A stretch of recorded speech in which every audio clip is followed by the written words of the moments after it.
একটা গাই আর একটা বাছুরের মধ্যে কেমন সম্পর্ক থাকে। একটা গাই নিজের বাছুরকে ডাকে, আর সেই বাছুর হাজার হাজার গাইয়ের মধ্যে থেকেও নিজের মাকে চিনতে পেরে যায় আর নিজের মায়ের সাথে এসে জড়িয়ে পড়ে। আর কিছুটা ঠিক এরকমই সম্পর্ক হলো আপনার কর্ম এবং আপনার কর্মফলের মধ্যে। আপনি যেমন কর্ম করবেন, আপনার কর্ম আপনার কর্মফলকে ডাক দেবে, আর আপনার কর্মফল কোথাও না কোথাও থেকে আপনাকে খুঁজতে খুঁজতে এসে আপনার সাথে জড়িয়ে পড়বে। তাই উচিত এটাই হবে যে আপনি সৎকর্ম করুন, কারণ ঈশ্বর যদি আপনাকে আপনার ভুলের জন্য ক্ষমা করে দেন, আপনার কর্ম কিন্তু করবে না। তাই যদি আপনি দুষ্কর্ম করতে চলেছেন তাহলে আপনি প্রস্তুত থাকুন, আর যদি আপনি শুভ কর্ম করতে চলেছেন তাহলেও আপনি প্রস্তুত থাকুন। আপনার কর্ম যেমন হবে তেমন ফল আপনার কাছে নিজে থেকেই চলে আসবে।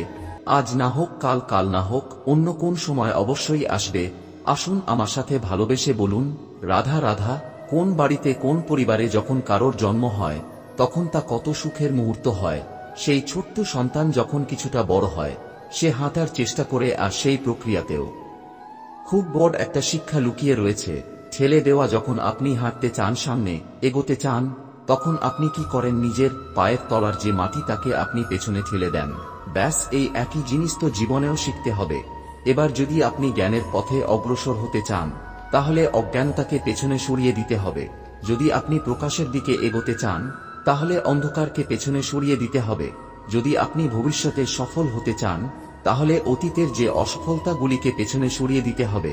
যে জল বইতে বইতে থেমে যায় তাকে আমরা নালা বলে থাকি, তার থেকে দুর্গন্ধ বের হয়, কিন্তু যে জল বইতেই থাকে তাকেই আমরা পবিত্র জল বলি। তাহলে আপনিও কর্ম করতে থাকুন, কখনো থামবেন না। আর আমার সাথে ভালোবেসে বলুন, রাধা রাধা। আমরা সকলে জীবনে ঈশ্বরের কাছে কিছু না কিছু প্রার্থনা করি, আর ঈশ্বর যখন আমাদের মনস্কামনা পূরণ করেন তখন আমরা প্রসন্ন হয়ে যাই। কিন্তু যখন ঈশ্বর আমাদের মনস্কামনা পূর্ণ করেন না তখন আমরা ভাবি, সন্দেহ করি যে সত্যি ঈশ্বর আছেন। আপনাকে একটা কথা বলি, আপনি যদি ঈশ্বরের সম্মুখে নিজের ইচ্ছে বা মনস্কামনা রাখেন আর ঈশ্বর তা পূরণ করেন, তার অর্থ হলো ঈশ্বর এটা জানেন যে আপনার তার প্রয়োজন রয়েছে। কিন্তু যদি আপনি কামনা করেন আর তা পূর্ণ না হয় তাহলে শুধু এটা মনে রাখবেন যে ঈশ্বর সেই সব দেখতে পান যা আপনি দেখতে পাচ্ছেন না। দ্বিতীয় কারণ হলো এটা ঈশ্বর এটা খুব ভালো করে জানেন যে যে ইচ্ছে আপনি রাখছেন সেই ইচ্ছে আপনি নিজে নিজের জোরে পূর্ণ করতে পারেন। তাই যদি আপনার ইচ্ছে ঈশ্বর পূর্ণ করেন তাকে ধন্যবাদ জানান, আর যদি উনি আপনার ইচ্ছে পূর্ণ না করেন তাহলে আরো ধন্যবাদ জানান, কারণ হয় উনি আপনার মঙ্গল চাইছেন বা উনি আপনাকে ততটাই যোগ্য বলে মনে করছেন যে আপনি নিজেই নিজের ইচ্ছে নিজের স্বপ্ন পূরণ করতে পারবেন। নিজের কর্ম করতে থাকুন, জীবনের সামনে এগোতে থাকুন, আর আমার সাথে ভালো এসে বলুন, রাধা রাধা। আম এবং নিম এই দুই যে যার স্থানে অত্যন্ত বিশেষ, অত্যন্ত শ্রেষ্ঠ, আমদের শক্তি বাড়ায়, আর অন্যদিকে নিম রোগের সাথে লড়াই করার আমাদের ক্ষমতা বাড়ায়। এবার আম অত্যন্ত মিষ্টি হয় আর নিম অত্যন্ত তিক্ত। তাই এই কারণে কি নিমের নিরাশ হওয়া উচিত বা নিজেকে ঘৃণা করা উচিত? তার স্বাদ তিক্ত কখনোই নয়। দেখুন নিম তিক্ত, এতে নিমের কোন দোষ নেই। দোষ হলো জিহ্বার যে মিষ্টি পছন্দ করে, তিক্ত পছন্দ করে না। কিন্তু যদি আপনি নিজের জীবনের নিমের প্রয়োগ না করেন তাহলে আপনার রোগ প্রতিরোধ ক্ষমতা বাড়বেই না। তাই নিম হলো অত্যন্ত গুরুত্ব। এর থেকে আপনি কি শিক্ষা পেলেন? এটাই যে জীবনে কখনো অন্য কারোর মাপকাঠি দ্বারা নিজেকে পরখ করবেন না। আপনার যোগ্যতা, আপনার বিশেষত্ব, আপনার গুণ অপগুণ এই সব কিছু আপনি নিজে বুঝে নিন, সেটাই যথেষ্ট। আসুন আর আমার সাথে ভালোবেসে বলুন, রাধা রাধা। যোগাসন। যোগাসনে আসন অত্যন্ত গুরুত্বপূর্ণ। এবার আমি বলবো সবথেকে শ্রেষ্ঠ আসন কোনটি। আশ্বাস, নিজেকে আশ্বস্ত করতে থাকুন যে আমি আছি, সব ঠিক হবে, যা হচ্ছে ভালোর জন্য হচ্ছে। এই আশ্বাস আপনাকে জীবনে এমন ধনাত্মক বিশ্বাস দেবে যে আপনি বড় বড় সমস্যার সমাধান করতে পারবেন। এবার যদি কথা বলি সবথেকে কঠিন সময়ের, তাহলে সেটা হলো বিচ্ছেদের, যা মা সীতাকে সহ্য করতে হয়েছে, শ্রীরামের জন্য রাধাকৃষ্ণকেও সহ্য করতে হয়েছে। যে ব্যক্তি বিচ্ছেদের সময় সঠিক পথে চলে এসেছে সে জীবনে অনেক শ্রেষ্ঠ স্থানে অবশ্যই পৌঁছাতে পারবে। এবার যদি কথা বলি সবথেকে জরুরি এবং গুরুত্বপূর্ণ সময়ের, তাহলে সেটা হলো সংযোগ। সকলকে সাহায্য করতে থাকুন। আপনি অন্যদের সাহায্য করে তাদের যত আনন্দ দিতে পারবেন ততটাই আনন্দ আপনারও জীবনে অবশ্যই আসবে। আসুন আর আমার সাথে ভালোবেসে বলুন, রাধা রাধা। কামবোধ এটাই আপনার অন্তরের প্রথম শত্রু। বেশিরভাগ মানুষই কামবোধ বলতে লালসা বোঝেন, কিন্তু এটা সম্পূর্ণ সত্য নয়। কামের আসল অর্থ হল কামনা। এটা খুবই সহজ ব্যাপার। মনুষ্য শরীর থাকলে, মানুষের মন থাকলে এই কামনা অবশ্যই থাকবে। এবার এটাই দেখতে হবে যে এই কামনা নেতিবাচক কামনা নাকি ইতিবাচক কামনা। অন্য কারো জিনিসে নজর দেওয়া, অন্য কোন মানুষের উপর নজর দেওয়া, কোন অনুচিত বস্তুর দিকে নজর দেওয়া, এ নেতিবাচক কামনা। আর এই দুষ্কামনা মানুষকে দিয়ে অপকর্ম করাবে। তাই মনে রাখবেন, যে ব্যক্তি নিজের কামনাকে নিয়ন্ত্রণে রাখতে পারেন তিনি সঠিক পথেও থাকেন, সঠিক লক্ষ্যে পৌঁছাতেও পারেন। যিনি কামনা নিয়ন্ত্রণে রাখতে পারেন না তিনি তার পথও হারিয়ে ফেলেন এবং লক্ষ্যচ্যুত হন। তাই মনে রাখবেন, নিজের কামনাগুলিকে নিয়ন্ত্রণে রাখুন। কাম নামক এই শত্রুর উপর বিজয় লাভ করুন। আর আমার সাথে ভালোবেসে বলুন, রাধা রাধা। আমাদের জীবনে দুই ধরনের সম্পত্তি হয়ে থাকে। এক হলো ভৌতিক সম্পত্তি, এক হলো জৈবিক সম্পত্তি। অর্থ সম্পদ, সুবিধে, খাদ্য, এইসব ভৌতিক সম্পত্তির মধ্যে পড়ে ব্যক্তি, মিত্র, পরিবার, আমাদের আপনজন, আত্মীয় স্বজন, সব জৈবিক শ্রেণীতে পড়ে। আর প্রত্যেক মানুষের পক্ষে এই বিভাজন বোঝা অত্যন্ত আবশ্যক, কারণ মূলত আমাদের ব্যবহার দুই রকমের হয়ে থাকে। হয় আমরা ভালোবাসি বা আমরা সৎ ব্যবহার করি। আর সবথেকে বড় ভুল আমরা তখন করি যখন আমরা বুঝতেই পারি না যে ভালোবাসবো কাকে আর ব্যবহার করব কাকে। আমরা ভৌতিক সম্পত্তি ভালোবেসে ফেলি আর ব্যবহার করি জৈবিক সম্পত্তিকে। যেখানে এটা অনুচিত। জৈবিক সম্পত্তিকে ভালোবাসুন আর ভৌতিক সম্পত্তিকে ব্যবহার করুন।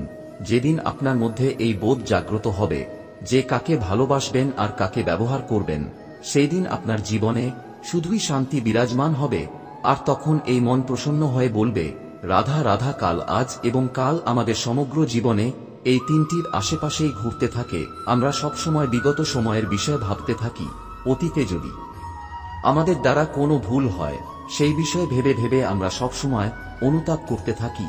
এটা উচিত নয়। দেখুন, অতীতের থেকে শিক্ষা লাভ করা অত্যন্ত আবশ্যক, কিন্তু সেই ভুল যাতে আবার না হয় সেই কাজটা কিন্তু আপনাকে বর্তমানেই করতে হবে, তাই না? দ্বিতীয় কথা, আমরা সবসময় ভাবি আগামী দিনের বিষয়ে, ভবিষ্যতের বিষয়ে। আমরা ভাবি যে কাল করে নেব, আজ এই কাজ করতে পারছি না, কোন ব্যাপার নয়, কাল করে নেব, আজ কাজটা শুরু করতেই পারলাম না, কোন ব্যাপার নয়, কাল করে নেব, আজকের দিনটাই ভালো ছিল না, কোন ব্যাপার নয়, সেটা কাল করে নেব।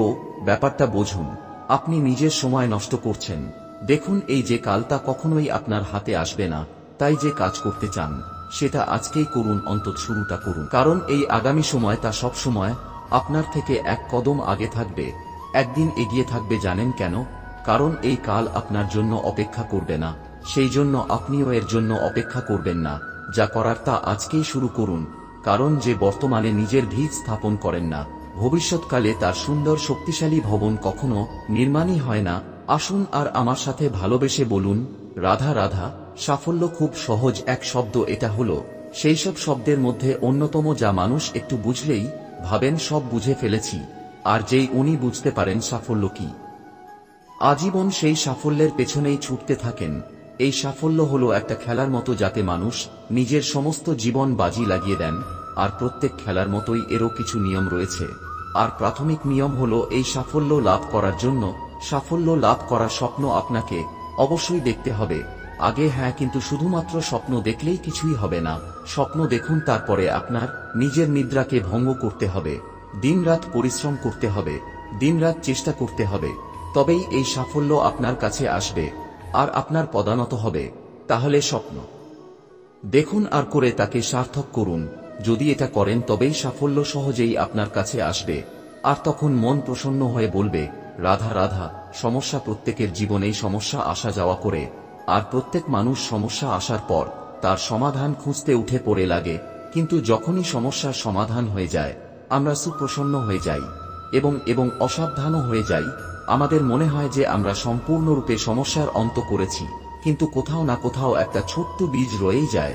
আর সেই বীজ আমাদের অসাবধানতার ছত্রছায়ায় বড় হতে থাকে আর তারপর মহাসংকট হয়ে আবার আমাদের উপর আক্রমণ করে। এই সংকট যে কোনো রূপে আসতে পারে, কোন শত্রুর রূপেও আসতে পারে বা কোন মহামারীর রূপেও আসতে পারে।